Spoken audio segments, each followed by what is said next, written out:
হযরত আবু বকর সিদ্দিক রাদিয়াল্লাহু তাআলা আনহুর এই দৃঢ়তা, ওনার এই কঠোর মনোভাবের কারণে শেষ পর্যন্ত সিদ্ধান্ত হলো, ঠিক আছে, নবীজি নিজ হাতে জিহাদের সেই পতাকা তৈরি করেছেন, নবীজি নিজ হাতে জীবনের অন্তিম সময়ে জিহাদের যে ঝান্ডা বেঁধেছেন, সেই ঝান্ডা খোলা হবে না, সেই বাহিনী যুদ্ধের জন্য রওনা হবে। আল্লাহর রহমতে, নবীর সিদ্ধান্তের বরকতে, নবীর বাহিনী প্রেরণ করার বরকতে আল্লাহ পাক উম্মতকে হেফাজত করবেন।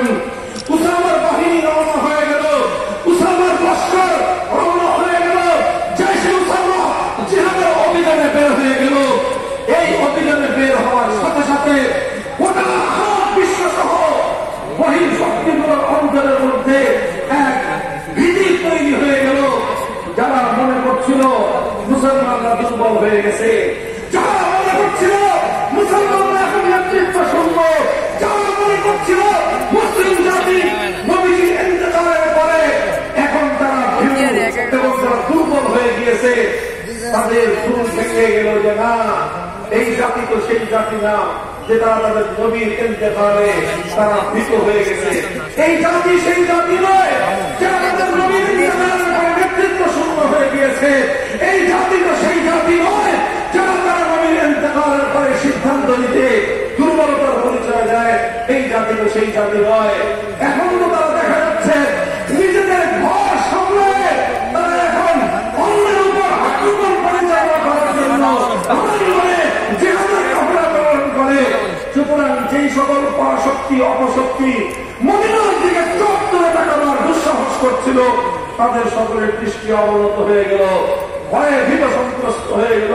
সে ভাবছিলাম মদিনায় আক্রমণ করা যাবে, ওরে বাপরা, মুসলমানরা দেখা যায় আগের আরো বেশি শক্তিমান হয়েছে, তাদের যশ এবং যশবাদী আরো বেশি বেড়ে গেছে। জাইশে উসামা প্রেরণ করা, এটা হযরত আবু বকর সিদ্দিক রাদিয়াল্লাহু তাআলা আনহুর এমন একটা সিদ্ধান্ত ছিল যে এক সিদ্ধান্তের মাধ্যমে সারা দুনিয়া ঠান্ডা হয়ে গেছে। এক সিদ্ধান্তের মাধ্যমে সমস্ত শক্তির সমস্ত শত্রুর চোখ নিচে নেমে গিয়েছে। এক সিদ্ধান্তের মাধ্যমে সমস্ত শত্রুকে কঠিন বার্তা দেওয়া হয়েছে, খবরদার সারা মদিনার দিকে যদি কেউ চোখ তুলে তাকাও, আবু বকর তার চোখ উপড়ে ফেলবে। ভাই, গুরুত্বপূর্ণ সময়ে সাহসী সিদ্ধান্ত নিতে হয়, তরমর করা চলবে না। দুর্বলতা ভীতি প্রদর্শন করবে, সত্য আপনার ধারে চেপে বসবে। আবু বকর সিদ্দিক রাদিয়াল্লাহু আনহু এই ঐতিহাসিক সিদ্ধান্তের মাধ্যমে উম্মতকে বুঝতে পেরেছে। যাকাত অস্বীকারীদের মাধ্যমে আবু বকর সিদ্দিক কঠোর সিদ্ধান্ত গ্রহণ করলেন। তিনি বললেন, আল্লাহি ওয়া মানাউনি ইতালান কানু ইউদ্দুনাহু ইলা রাসূলিল্লাহি সাল্লাল্লাহু আলাইহি ওয়াসাল্লাম লাকারাতুহুম আলা মানিহা। আমার নবীর যুগে যেই ব্যক্তি উট যাকাত দেওয়ার সময় উটের পরে একটা রশি বেঁধে দিত, আর যদি সে মনে করে নবীজি নাই, সুতরাং আমি আবু বকরকে এখন শুধুমাত্র উট দিব, উটের গলার রশি দেওয়ার দরকার কি? খবরদার মনে রাখো, আমার নবী ইন্তেকাল করেছেন, ইসলাম ইন্তেকাল করে নাই। দুনিয়া থেকে বিদায় নিয়েছেন, নবী আমার দুনিয়া থেকে বিদায় নেয় নাই।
অনেকেই মনে করতেছিল যে আপাতত একটু নমনীয়তা অবলম্বন করা হোক।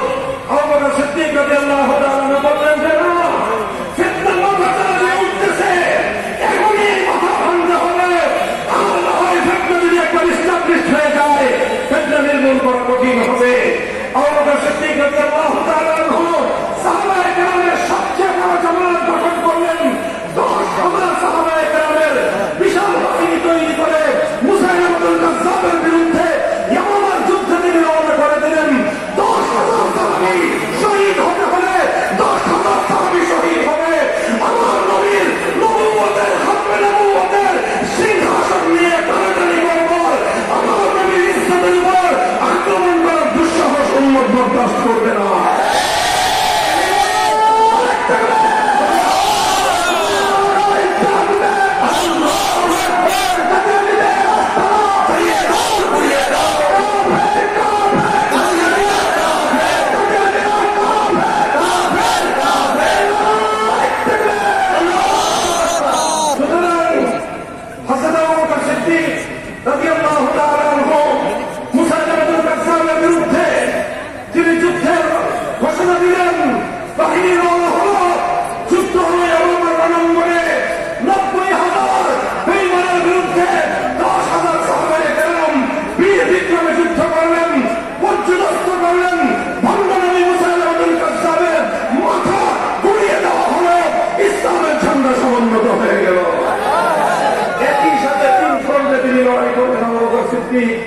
একদিকে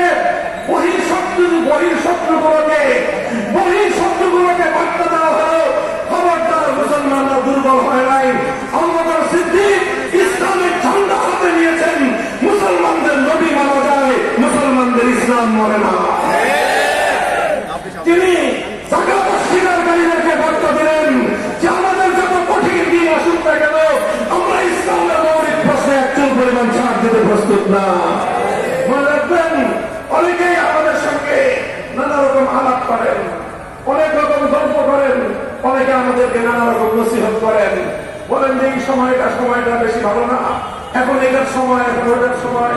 ইসলামের মৌলিক প্রশ্নে, ইসলামের বিধিবিধানের প্রশ্নে, ইসলামের যে সকল গুরুত্বপূর্ণ বিধান, সেই সকল বিধানের ক্ষেত্র নিয়ে এখন অতটা বাড়াবাড়ি করা সমীচীন নয়। মনে রেখেন, আমাদের কাছে আল্লাহ নবীর জিন্দগির সিরাতুন নবীর আদর্শ আছে, আমাদের কাছে খোলাফায়ে রাশিদিনের আদর্শ আছে। আমরা শুধুমাত্র নবী করিম সাল্লাল্লাহু আলাইহি ওয়াসাল্লামের সিরাত, খোলাফায়ে রাশিদিনের খেলাফতের আসরের আদর্শ, সাহাবায়ে কেরামের আদর্শ এবং নমুনা, সাহাবায়ে কেরামের আদর্শ আর নমুনা নিয়ে আমরা রাজনীতি করি, আমরা জিহাদ করি, আমরা সমাজ পরিচালনা করি, আমরা রাষ্ট্র চালাই, সব কিছু করি। জীবনের কোন ক্ষেত্রে সিরাতুন নবীর আদর্শ থেকে, জীবনের কোন ক্ষেত্রে সাহাবায়ে কেরামের নমুনা থেকে আমরা সরে যেতে একটু পরিমাণ আমরা প্রস্তুত না। আমাদেরকে যারা ডিল করবেন, আমাদের সাথে যারা কাজ করবেন, আমাদের মূলনীতিগুলো ভালো করে অধ্যয়ন করে আসবেন। আমরা কোথায় ছাড় দিতে পারবো, কোথায় ছাড় দিতে পারবো না, কথা বলে ঠিক নেই।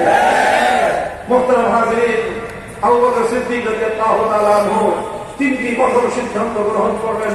ঐতিহাসিকরা বলেন যে আবু বকর সিদ্দিক রাদিয়াল্লাহু তাআলা আনহু পুরো উম্মত তার কাছে ঋণী, পুরো উম্মতে মুহাম্মাদিয়া সিদ্দিক আকবরের কাছে ঋণী। কারণ তিনি যদি সেই যথাসময়ে তিনটি সিদ্ধান্ত তিনি যদি দৃঢ়তার সাথে গ্রহণ করতে না পারতেন, হয়তো ইসলামের ইতিহাস ভিন্নভাবে রচিত হতো। ইসলামের ইতিহাসের মধ্যে হয়তো আরো অনেক দুঃখজনক, অনেক গর্বযুক্ত হয়ে যেত। আল্লাহ পাক রব্বুল আলামিন সিদ্দিক আকবরের কবরকে জান্নাতুল ফেরদাউসের রহমতের দ্বারা ভরে দেন। আল্লাহ পাক ওনাকে আরো বেশি সম্মানিত এবং মর্যাদা দান করুন। কিয়ামত পর্যন্ত উম্মতে মুহাম্মাদিয়ার জন্য তিনি এই সকল বিষয়গুলোর ফিতনার দরজাকে এমন ভাবে তিনি নির্মূল করে গিয়েছেন, উম্মত এই ফিতনাগুলোতে কি করতে হবে, করণীয়টা কি, তার চূড়ান্ত এবং চমৎকার আদর্শ আবু বকর সিদ্দিকের কাছ থেকে পেয়ে গিয়েছে। আজ আমরা বলতে চাই, আমাদের সামনে যত কঠিন পরিস্থিতি হোক না কেন, আমরা যত কঠিন অবস্থার সম্মুখীন হই না কেন, আন্তর্জাতিক শক্তি আমাদের ব্যাপারে যতই ন্যায় করার চেষ্টা করুন না কেন, যত শক্তি আমার দেশের অভ্যন্তরীণ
আল্লাহ নবীর জিন্দেগীর 3টা টার্নিং পয়েন্ট।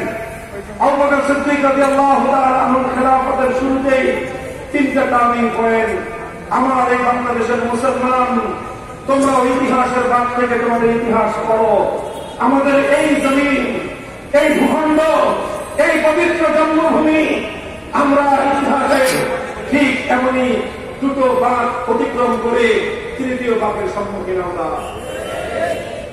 সিদ্ধান্ত নিতে ভুল করা যাবে না। আমাদের প্রথম বাঁক ছিল ইতিহাসের, যেটা আমাদের পূর্বপুরুষরা করেছেন। সেটা হলো আমাদের পূর্বপুরুষরা হিন্দুত্ববাদের আধিপত্যকে মেনে নেন নাই। আমাদের পূর্বপুরুষরা হিন্দুত্ববাদের আধিপত্যকে কোনদিন এই জমিনে বরদাস্ত করে নেন নাই। বলবেন হুজুর কিভাবে এই কথা বললেন? আমি বলবো তোমার ইতিহাস বলো। 1905 সালে আমার পূর্বপুরুষ, তোমার পূর্বপুরুষ এই মুসলিম জাতিসত্তার ভিত্তিতে মুসলমানদের মাথা উঁচু করে দাঁড়াবার স্বার্থে মুসলমানদের স্বকীয় জাতিসত্তা গঠন করবার অভিপ্রায়ের ইচ্ছা নিয়ে কলকাতার দাদাবাবুদেরকে সালাম জানিয়ে ওদেরকে আধিপত্য খর্ব করে ঢাকার নেতৃত্বে পূর্ব বাংলার উত্থানের জন্য বাংলাকে বিভক্ত করে আলাদা স্বাধীন প্রদেশ গড়ে তুলেছিল। 1905 সালে বঙ্গভঙ্গ হলো, কিন্তু হিন্দুত্ববাদীরা মুসলমানরা থেকে উঠুক, মুসলমানরা স্বনির্ভর হোক, মুসলমানরা স্বকীয় নেতৃত্বের গুণে তারা বলিয়ান হোক, হিন্দু উগ্রবাদীরা কোনদিন সেটাকে বরদাস্ত করে নেয় নাই। এই রবীন্দ্রনাথ ঠাকুর সহ সাম্প্রদায়িক উগ্র জঙ্গিবাদী গোষ্ঠী তারা সহিংস আন্দোলনের মধ্য দিয়ে মুসলমানদের উত্থানকে ঠেকিয়ে দেওয়ার চেষ্টা করেছিল। বঙ্গভঙ্গ রদ করা হয় এটাকে। একবার আমরা বঙ্গভঙ্গ করলাম, এরপরে রবীন্দ্রনাথ গান গাইল, উমাতর বদন খালি মলিন হলে মরি হায় হায় রে। অর্থাৎ বাংলা ভাগ হয়ে গেলে রবীন্দ্রনাথ আত্মচিৎকার শুরু করে, বাংলা ভাগ হয়ে মুসলমানরা যদি হিন্দুদের সঙ্গে পাল্লা দিয়ে হাতে কাটতে থাকে, রবীন্দ্রনাথের পেছনে আগুন ধরে যায়। রবীন্দ্রনাথ বাংলাদেশের মুসলমানদের উত্থান চায় নাই। রবীন্দ্রনাথ ঠাকুর বাংলার মুসলমানদের উত্থানের বিরুদ্ধে কবিতা রচনা করেছিল। ওটা হলো রবীন্দ্র সঙ্গীত। ইতিহাসের দুর্ভাগ্য আমাদের, ইতিহাসের দুর্ভাগ্য আমাদের, এটা দীর্ঘকালের দুর্ভাগ্য। যেই রচনা, যে সঙ্গীত, রবীন্দ্র সঙ্গীত তৈরি হয়েছিল মুসলমানদের উত্থান রোধ করার জন্য, যে সঙ্গীত রচিত হয়েছিল মুসলমানদের ঢাকা বিশ্ববিদ্যালয়ের প্রতিষ্ঠার সংগ্রামকে কলুষিত করবার জন্য, যে সঙ্গীত রচিত হয়েছিল এই বাংলার মুসলমানরা মাথা উঁচু করে দাঁড়াবার জন্য, সেই সঙ্গীত যেটা মুসলমানদের বিরুদ্ধে রচিত হলো, সেই সঙ্গীত এই বাংলার বিরুদ্ধে রচিত হয়েছিল, পরবর্তী অযোগ্য নেতারা, অযোগ্য নেতৃত্ব, দেশ বিরোধী, জাতি বিরোধী, জাতির স্বাধীনতা বিরোধী, জাতির ঐতিহ্য বিরোধী কুলাঙ্গার গোষ্ঠী সেই রবীন্দ্র সঙ্গীতকে বাংলাদেশের জাতীয় সঙ্গীতের মর্যাদা দিয়ে দেশ এবং জাতিকে কলঙ্কিত করেছে। আর এই কথাগুলো আমাদেরকে বলতে হচ্ছে, এটা আমাদের ঐতিহাসিক প্রশ্ন। কোন একটা দেশের জাতীয় সঙ্গীত সেই দেশের চেতনা পরিপন্থী হতে পারে না। জাতীয় সঙ্গীত হবে সেই জাতির চেতনার বাহী, সেই জাতির চেতনার ধারক বাহক হতে হবে।